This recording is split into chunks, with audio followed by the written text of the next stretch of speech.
বেগম খালেদা জিয়ার মৃত্যুতে আওয়ামী লীগেরও দায় রয়েছে বলে মন্তব্য করেছেন বিএনপির ভাইস চেয়ারম্যান শামসুজ্জামান দুদু।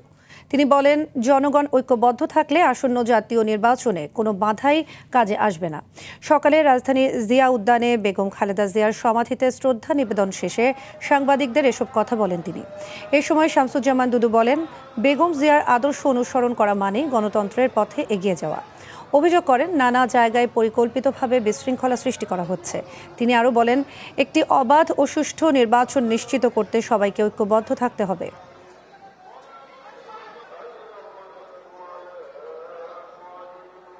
আমি কোনো বাধা দেখছি না। এই কারণে দেশনেত্রী 17-18 বছর ধরে যে লড়াই করেছেন এদেশের মানুষকে নিয়ে, সেই লড়াইটা মুখ্যত ছিল একটি ভালো নির্বাচনের এবং গণতন্ত্র উত্তরণের জন্য।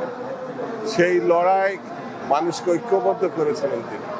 তার উপরে সীমাহীন নির্যাতন করা হয়েছে, চিকিৎসা দেওয়া হয়নি, যে কারণে আমরা মনে করি এই মৃত্যু আওয়ামী লীগেরও দায় আছে, তার মৃত্যুর কারণ।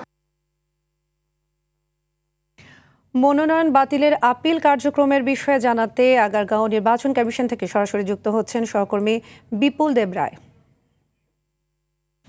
বিপুল, এ পর্যন্ত কতজন আপিল করেছেন, আর এ বিষয়ে আপনার কাছে কি কি তথ্য আছে আমাদের জানাবেন।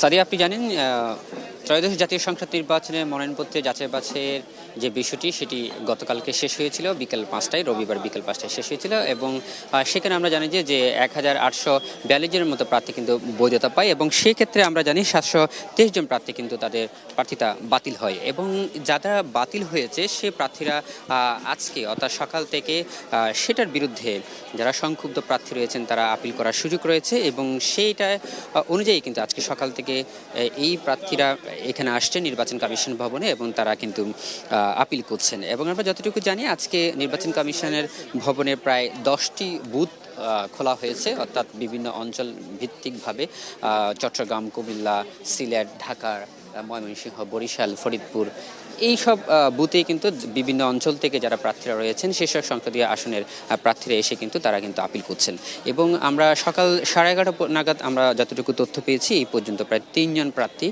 তাদের আপিল করেছেন এবং তারা বিশেষ করে নরসিংদী, শরীয়তপুর এবং ময়মনসিংহ অঞ্চল থেকে এসেছেন, তারা আমরা যতটুকু জানতে পেরেছি।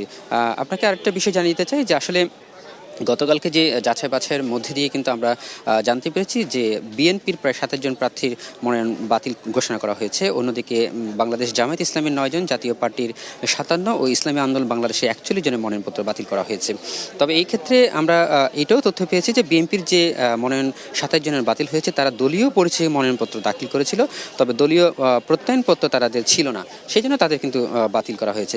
এর বাইরে নির্বাচন কমিশনের প্রায় 331 জন কিন্তু বিএনপি প্রার্থী বৈধ পেয়েছেন প্রার্থী এবং জামায়াত ইসলামের ক্ষেত্রে আমরা জানি 267 জন প্রার্থী বৈধতা পায় এবং ইসলামী আন্দোলন বাংলাদেশের প্রায় 227 এবং জাতীয় পার্টির প্রায় 167 জন বৈধ প্রার্থী রয়েছে এবং এই যে বৈধ প্রার্থীর বিপরীতে যারা রয়েছেন তারা কিন্তু আজ থেকে অর্থাৎ আজকে সকাল থেকে আগামী আমরা যতটুকু জানি 9 জানুয়ারি পর্যন্ত তারা আপিল করার সুযোগ পাবে এবং যারা আপিল করবেন তাদের সেই আপিলের বিষয়গুলো নির্বাচন কমিশন থেকে আমাদেরকে জানিয়েছেন যে আসলে জানুয়ারির 10 তারিখ থেকে শুরু করে সেগুলো তারা 18 তারিখের মধ্যে নিষ্পত্তি করার একটা ডেট দিয়েছে এবং তারা ওই সময়ের মধ্যে তারা এগুলো নিষ্পত্তি করবে এমনটা আমাদেরকে জানিয়েছেন। সে সাথে আমরা এখানকার যারা সংক্ষুব্ধ প্রার্থী রয়েছেন তাদের কাছ থেকে জানতে পেরেছি, তারা আমাদের সাথে গণমাধ্যম কর্মীদের সাথে কথা বলেছেন, তাদের কাছ থেকে আমরা জানতে পেরেছি যে আসলে যে প্রার্থী বাতিল হয়েছে তা আসলে বিভিন্ন মিশ্র প্রতিক্রিয়া তারা দেখাচ্ছেন। তারা বলছেন যে অনিয়মভাবে বা জোরপূর্বকভাবে অনেক ক্ষেত্রে তাদের এই প্রার্থী